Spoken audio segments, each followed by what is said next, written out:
Win number 2 for TNT. Congratulations, Coach Chot Reyes, and player of the game, Jason Castro. Coach Chot, after articulating how upset you were about the way you won last game, how did you see your men respond to your expectations for them on defense, especially in how you limited George King to way below his average 39 points per game? The good thing was after that last game, we had a long break, and we used the break to really work on a lot of our mechanics, especially defensively. And then towards the last several days, we focused in on how to stop George King. We all know his ability from the 4-point line, so we really made it a point. We were very intentional in guarding the 4-point line against George. So, gotta give a lot of credit to Glenn and Paul Varilla, Glenn Kubuntin and Paul Varilla, who did the majority of the work on him.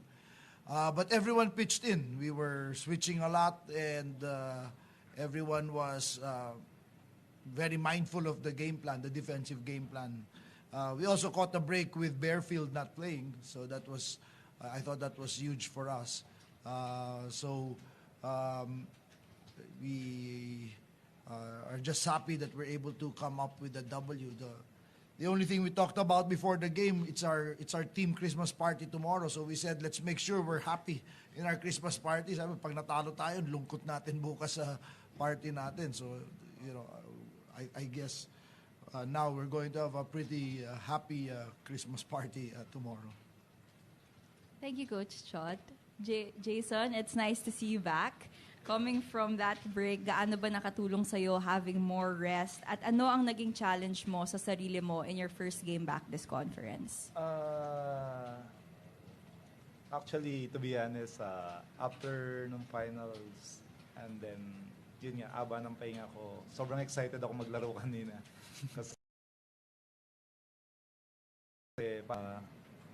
and then, yun nga, nung naka-score ako ng first basket, parang okay, bumalik na lahat yung rhythm ko. So, sana magtuloy-tuloy, maging healthy, and yun nga, sobrang happy kami na nanalo kami bago matapos tong taon na to, 2-2. So, long break, marami kaming chance para mag-prepare for the Stretch run. Stretch run. So, and then ma-fix din namin yung defense namin. Yeah.